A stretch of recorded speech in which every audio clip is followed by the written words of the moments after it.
had a good time this weekend.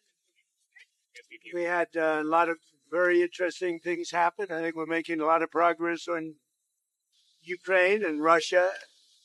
It's always conflict, but I think we're making a lot of progress getting it stopped. We just want to see thousands of soldiers a week stop dying because they're dying at numbers that probably haven't seen since the Second World War for no reason whatsoever.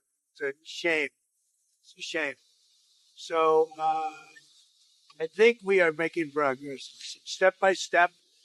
There's tremendous hatred between the leaders, if you call the whole situation leaders.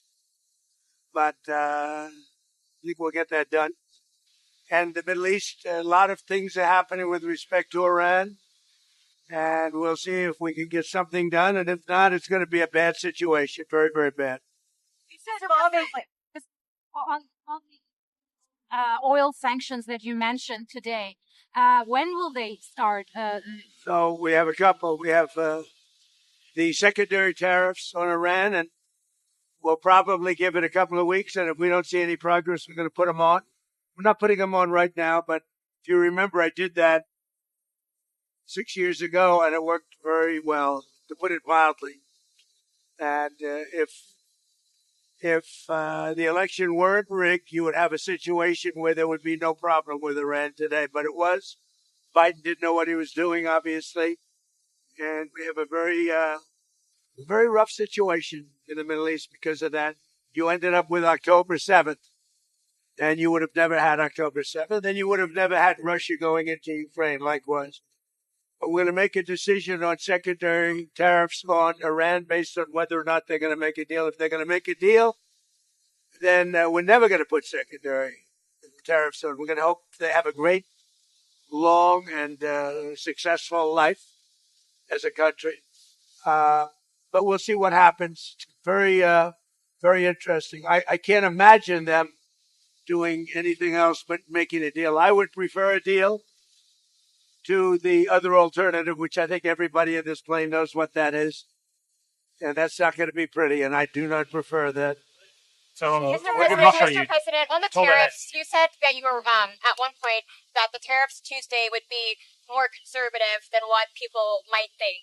There's reports that you are maybe now looking to make the tariffs higher. So are you weighing higher tariffs? Or the tariffs will be far more generous than those countries were to us, meaning they will be kinder than those countries were to the United States of America over the decades.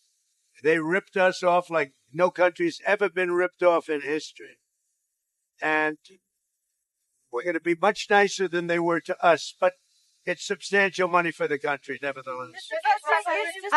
On the tariffs that you're planning, so you're expecting to hit something like 10 to 15 countries, is that right? No. All of the countries. is it across the board? Not 10. I don't know. Who told you 10 or 15 countries? Well, we heard that. So we heard that you were going to aim for the 15%. But you didn't hear it from me. Okay, so how many countries will be in that initial tranche? You'd start with all countries, so let's see what happens. There are many countries. On the Russia, I haven't heard a rumor about 15 countries, 10 or 15. So you're starting with all countries? Well, essentially, all of the countries that we're talking about would be talking about all countries. That's not a cutoff. And if you look at the history and you look at what's happened to us, you go to certain places, go to Asia, and you take a look at every single country in Asia, what they've done to the United States in trade. And by the way, in military in a certain way, you look at, but take a look at trade with Asia. And I wouldn't say anybody is treated as fairly or nicely. And but we are going to treat them. We're going to be much more generous to them in terms of heart.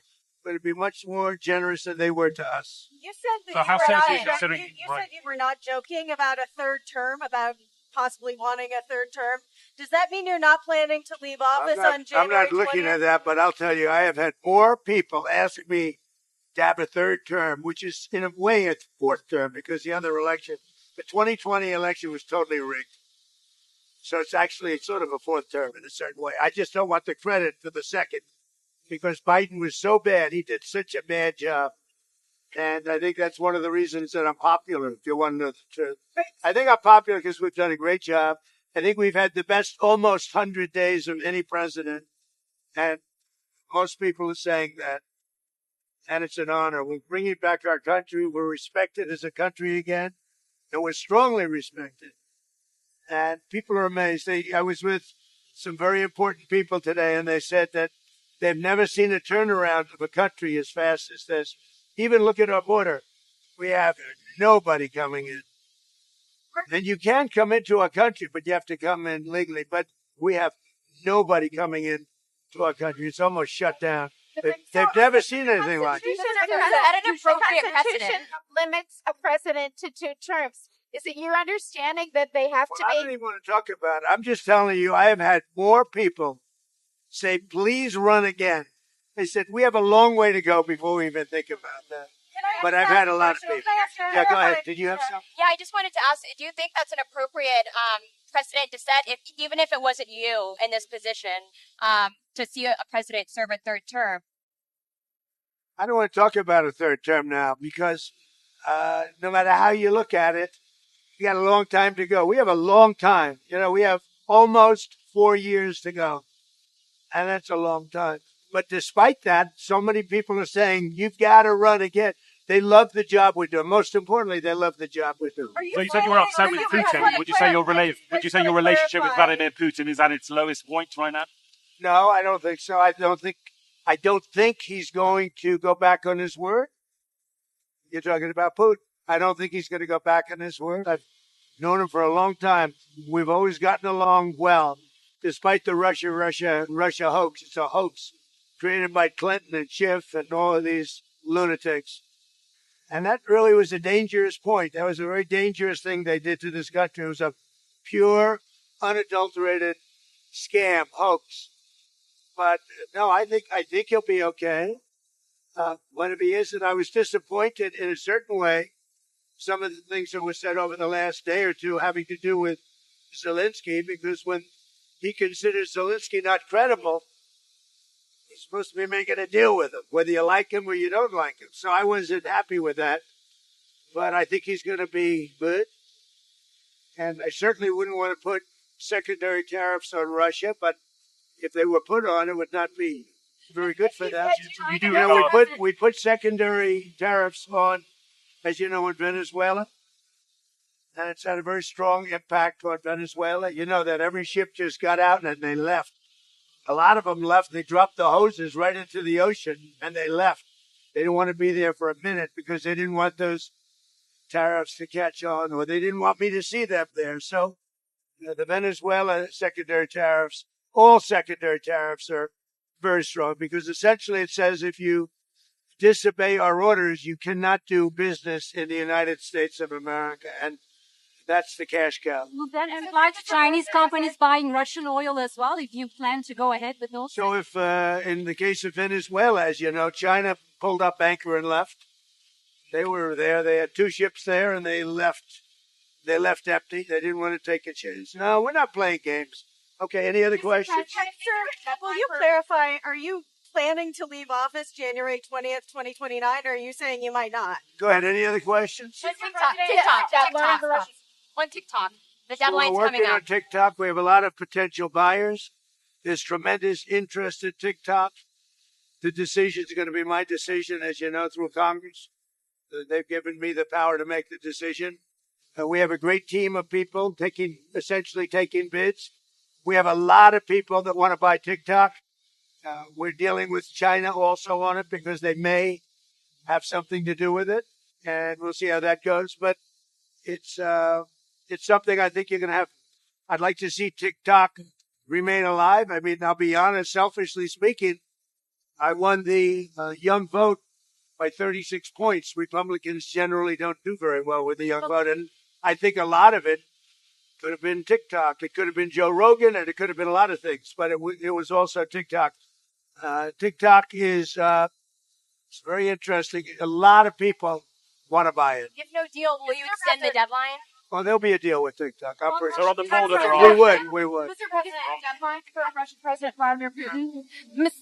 Is there a deadline for Russian President Vladimir Putin to agree to cease? It's a psychological deadline. If I think they're tapping us along, I will not be happy about it. Do you think they are right now? I don't know. I don't think so. I think he wants to make a deal. And I think Zelensky, by the way, I see he's trying to back out of the rare earth deal. And if he does that, he's got some problems. Big problems. We made a deal on rare earth. And now he's saying, well, I want to renegotiate the deal. He wants to be a member of NATO. Well, he was never going to be a member of NATO. He understands that. So if he's looking to renegotiate the deal, he's got big problems. Go ahead. Mr. President, have you had any more outreach from the automakers, and are you reconsidering that at all? No. The automakers are going to make a lot of money, the American automakers, or international automakers, if you're talking about they're going to build in the United States. The people that are going to make money are people that manufacture cars in the United States. Outside of the United States, that's going to be up to them. I don't care too much about that. But you have a lot of companies coming into the country to manufacture cars. As you know, the Auto Workers Union, I did great. I won Michigan by a lot. But the Auto Workers Union, they were fantastic to me. But now they're really fantastic. And even Sean Fain, who I don't know, but he obviously wasn't a supporter of mine. He's a Democrat. He said wonderful things about Donald Trump. He said, I can't believe this is finally happening. The people that manufacture automobiles in the United States are going to make money, the likes of which they've never seen before. But beyond that, we have the computer companies, the chip companies, the pharmaceutical companies. We have lumber. We have everything. Steel. They're all going to do really well as long as they do their product in the United States. Thank you very much, everyone. On the board about stagflation now. Is that something that you're worried about, given the impact of your efforts to readjust the economy? I haven't heard that term in years. Now I don't know anything about it. This country is going to be more successful than it ever was. It's going to boom. We're going to have boom down USA. We're going to boom. And many industries. And we're going to bring manufacturing and we're going to bring product. For instance, we need pharmaceuticals in our company. We don't want to be buying our pharmaceuticals from other countries because if we're in a war, we're in a problem. We want to be able to make our own. We have our own lumber. We have our own energy. We don't need energy from Canada. We don't need lumber from Canada. We don't need anything from Canada. We don't need cars from Canada, as an example. So we are I think we're going to have, I call it the golden age of America. I believe this will be the golden age of America. Thank you very much, everybody. International tourists. Have you decided on your first foreign trip?